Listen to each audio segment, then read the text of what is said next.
Shalom, shalom. Shalom, shalom. How you feeling? That's all good. It's all good. Cold toast. That's How good. you, So Ralph? let's get right into it.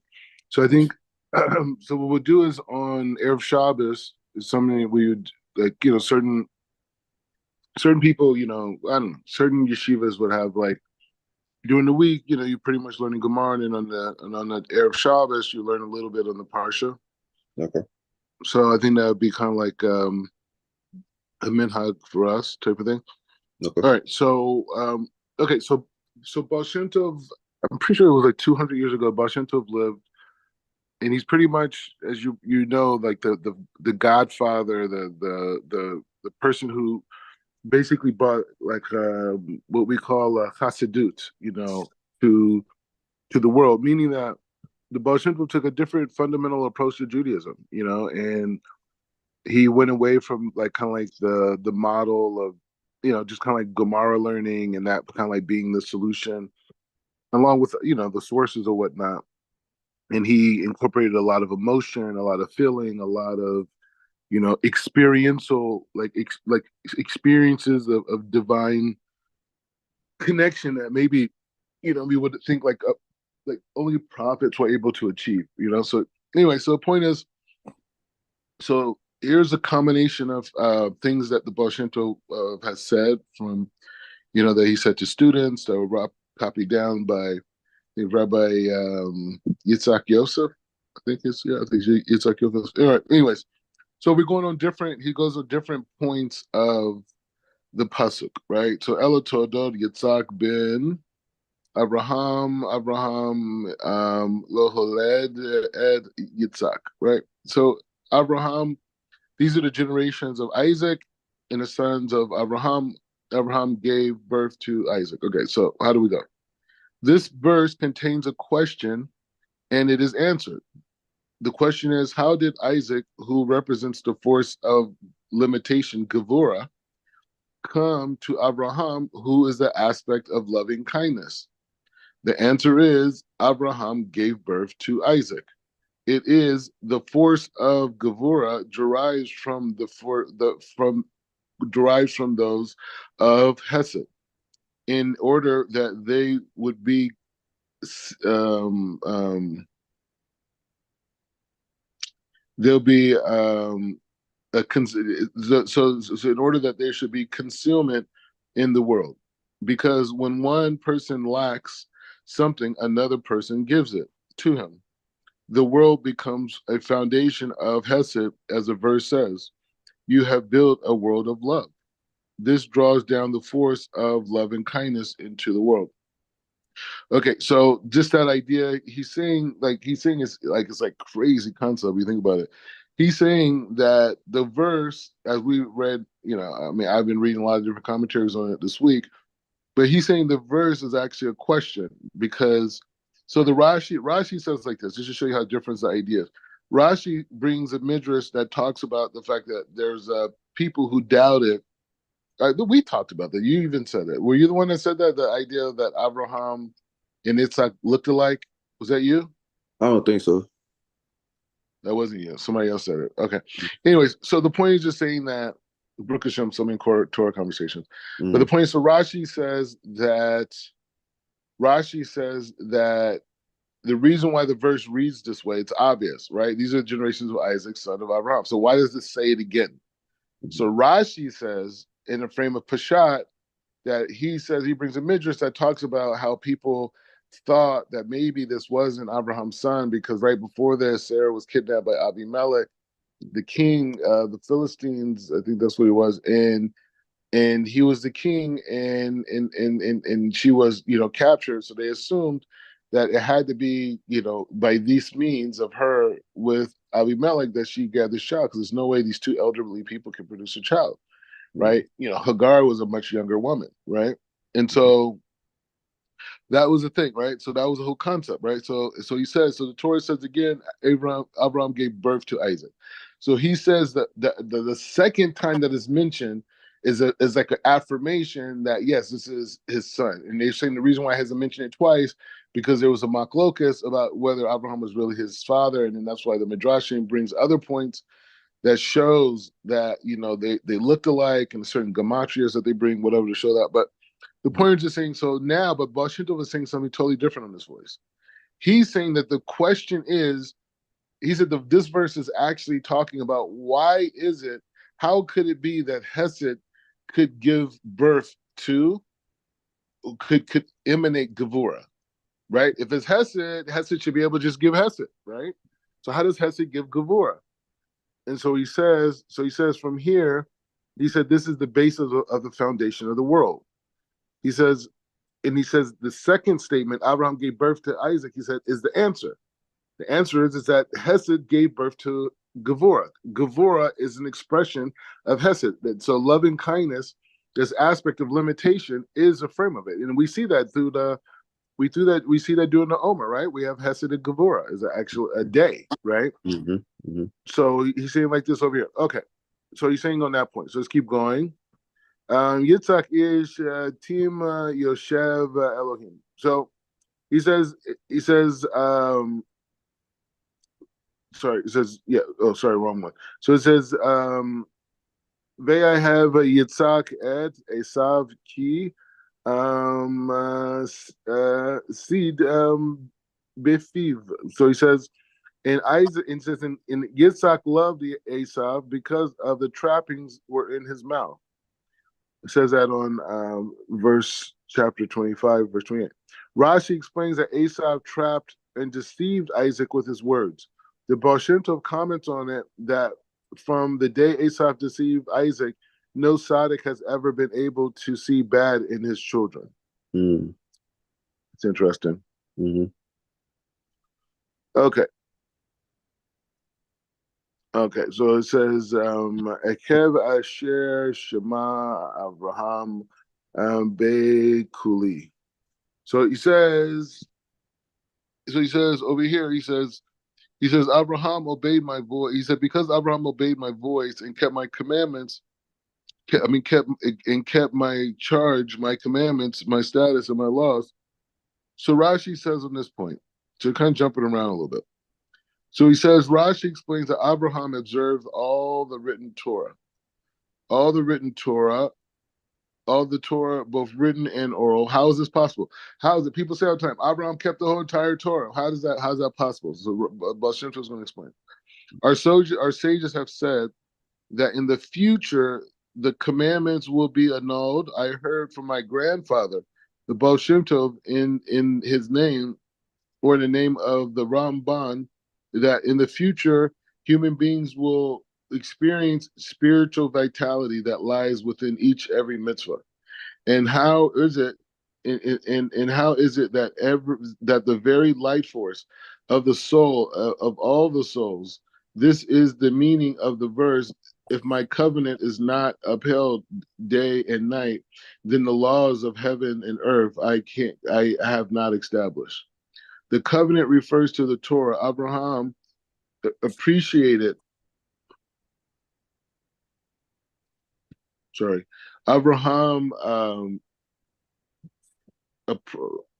Sorry. How do you say this word? Tap the entire. What was this word? You said Abraham apprehended, maybe? Apprehended. Yeah, apprehended. So whatever. Abraham apprehended the entire Torah by himself, not as this is important, not as a commandment, because the Torah had not been given, but rather he understood how the light force of each mitzvah is the vitality of the soul, and he knew that he needed to fulfill them in order to cling to the life of all lives of the entire future world. And the verse says, the earth will fulfill with knowledge of God as the sea has covered with the water. So he's seeing a very interesting point, something really kind of like focused on, especially going in Shabbos, is that he said, how did Abraham keep the entire Torah? There was no Torah, revealed at the time. There was no oral Torah. What do you mean, right? And so he says, no. Abraham it was connected to his soul, and he saw how these different actions that we refer to as mitzvahs connect you to different aspects of the light force of the Creator, which was surrounding him. And Mm-hmm. so by understanding that mechanism, he inherently kept what we now keep as the Torah because he was connected to a soul. So this is the original expression of the spiritual man, right? The original expression of the spiritual man is not an individual who keeps the laws. He's a law keeper. He's a commandment keeper. No, no, no. The original spiritual man is a person that is connected to his neshama, his soul, and the fact that his soul needs nourishment. And so from there, from that understanding, what he does is he looks at the entire world and say, what how this action, we learned this earlier this week, right? How does this action connect me to the Torah? How is what's being expressed connects me to the Torah? But it's not that it's about connecting to the Torah only. It's about being able to connect to the neshama of the Torah, right? Which is the inner essence of the Torah, which is the inner essence of ourselves, which is the inner essence of creation, and how all of these things are one, right? All these on the outside world, everything looks separate, right? This person is tall, this person is short, this tree is leaning to the left, this tree is leaning to the right, this bird's flying this way, this cloud's going this way, this planet is here, the sun, the moon, the whole thing, right? Everything looks separate, but the essence of all things is oneness, right? So he's saying that Abraham was able to tap into that consciousness. So it was easy for him to see, like, don't eat these foods. These foods are not good for your soul. Don't eat these foods. These foods are good for your soul. In the morning is a great time to talk to his Shem. First thing when you first wake up, it was natural for that, right? Treating people with kindness, opening his house for people. These things were all very natural. Okay. So let's keep going. So it says Vezehu Vehivu Aneeka Root et Mevarich, right? So he says, this is also the meaning of the verse, your eyes will behold your teacher, for then everything will be revealed. The source of the commandments and all their inner secrets, how they illuminate and live human beings in all of the worlds, and how it is impossible to reach perfection without them. You hear that? It's how impossible it is to reach perfection. This isn't about religion. That's why when people say, oh, Judaism is a religion. It's not a religion. Stop it. Stop. It's not a religion. What we have is a spiritual system. And it's a spiritual system that was given on Mount Sinai that was articulated by the sages of the Great Assembly when the Jews went into diaspora, right, to maintain their existence until Mashiach came to get them, right? Until we are all brought back into the land and we're all gathered and brought back to Eretz Israel and we rebuild the temple. Until that happens, right? Until that happens, we're going to be doing what we do in diaspora, right? Like keeping Shabbat. I'm a little bit closer. I'm in Jerusalem, but we're still, even in Jerusalem, we're in diaspora. Till Mashiach comes, we're in diaspora. Okay. So it says, it says, and now, I gotta speed up a little bit. So it says, and now all the wells that the fathers and the servants dug up while Abraham was still alive, the Philistines had sealed them up and filled them in the earth. So it's a famous pasuk, right? So he said, this is the mystery of all the wells that the forefathers dug up to find water, meaning Torah in the earth on the lowest levels for each of them, by perfecting his character traits. That's exactly what we spend so much time doing, right? You see, this is perfecting the character traits. That's where the power is at. How you talk, how you walk, what you look at, what you hear, and it's the work. And the thing about it, the genius thing about it, you see that we live in a society that is obsessed with us having terrible character traits. They want us to talk disgusting, this, everything. Why? Because then you would never have your connection to your power. And if you never connect to your inner power, you'll be a slave. I could free you from a plantation, but you're only a slave, right? Well, you got 4 cups of wine on Pesach, right? So the Maharal writes that the 4 cups of wine are the secret to unlocking the consciousness for Pesach. What is it? The first cup of wine. We can start talking about Pesach now. Why not? So the first cup of wine is connected to the removal of harsh tyranny, the harsh slavery that the Jews received. Mm-hmm. The second cup of wine was connected to the releasing of harsh. I mean, from the releasing from slavery as a whole, right? Mm-hmm. So one is the harsh tyranny. So you could say the plantation, and then you could say the other one was say the civil rights, right? Mm-hmm. Jim Crow. So Mm-hmm. you got out of both of those things. Now the third cup of wine, what is it about? It's freedom, is complete freedom, right? You leave the plantation, you leave Jim Crow, now you're totally free. Now the halakha says in between the third and fourth cup, you're not allowed to drink anything else. In between that, the other cups you can have as much as you want. You got Sprite, you can have Coca-Cola, you can have all these things. It doesn't matter. But when it comes to, but when it comes to the, but when it comes to, when it comes to,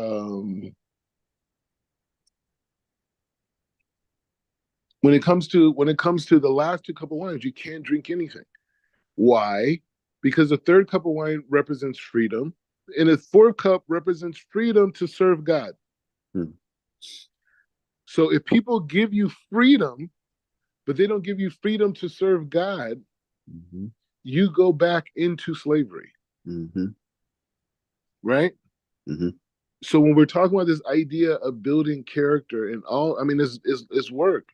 It's work, and the higher you go, the more it's a bigger deal, right? Now, Yeah. me being a rabbi, this whole thing, bro, I mean, this is the most thing. That's what everything is about, character traits. Before I was a rabbi, I was just like, I was a good speaker, this, but I would joke around, I would do things, you know what I mean? But now you can't do those things, now I can't just say whatever I want, and there's ramifications. So I got to get used to that. So Musar in character development, that's what it was made for. Mm-hmm. Okay, so for each of them were perfecting their character traits, brought forth a revelation of water as a well of living water. So he's saying that when we hear about the Avos digging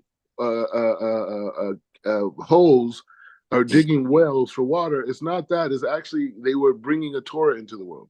Mm-hmm. And he says from the earth, he says from the earth and the lowest levels, so that it may not be covered over again. Wow. So he goes lower and lower. He said, however, after Abraham died, these revelations were sealed up by the earth that covered the water. This was due to the Philistines, the impure shells that reasserted themselves. He says, but Isaac came and redug the wells, as it is written, he redug the wells that had been dug in the days of his father Abraham. This too refers to the revelation of the Torah by Abraham and Isaac. Even today, the Torah lies hidden within those very deeds of Abraham and Isaac, and all of it was repaired. All of this was to repair the future, to repair the future generations. For we are not of the forefathers. It would be impossible to do anything understand any understanding of the Torah to draw close to God. If it would not for our first, okay, yeah, 100%. Okay, let's do. Let's see how many more. Yeah, I think we could do a couple more. Why not? All right. Okay. So he moved away from there and dug another well. And this time it was not there was not a dispute. So he named it Rehovos, expansiveness. And he said, now God had broadened us and we shall be fruitful in the land.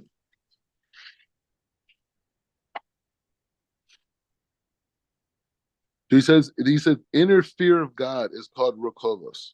For there is no fear of the klipa there, so that one must limit oneself to them through suffering, through small-mindedness and self-affliction, to prevent them from leaching onto holiness.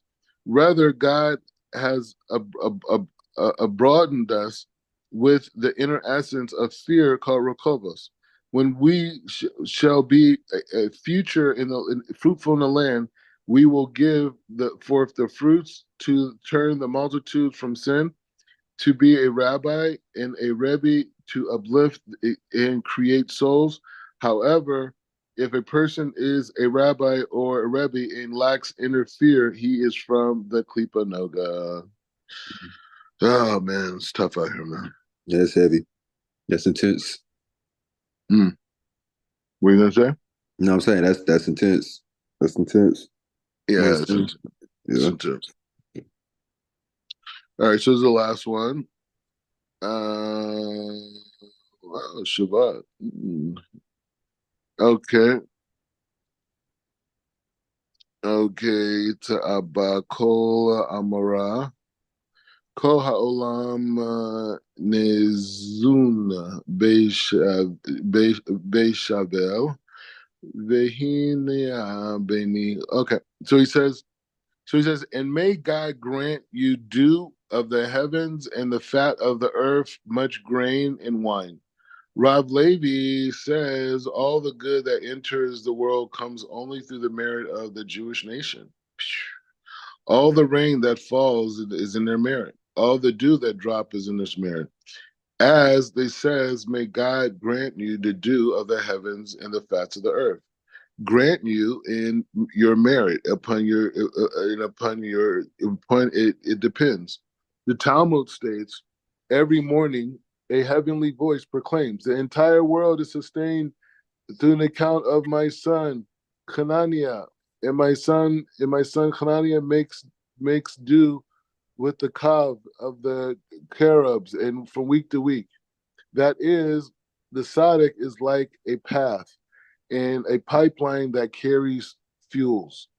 Though his holy deeds, he draws down bounty to the entire world.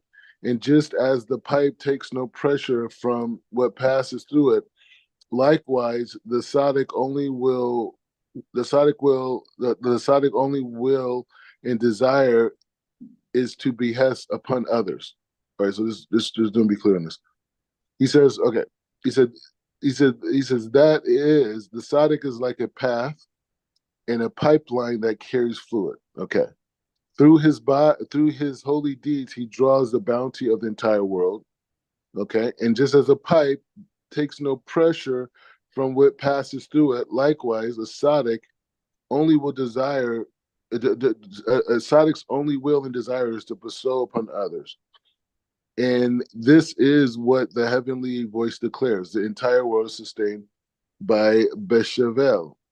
And he says that is the in channel my son Canania makes.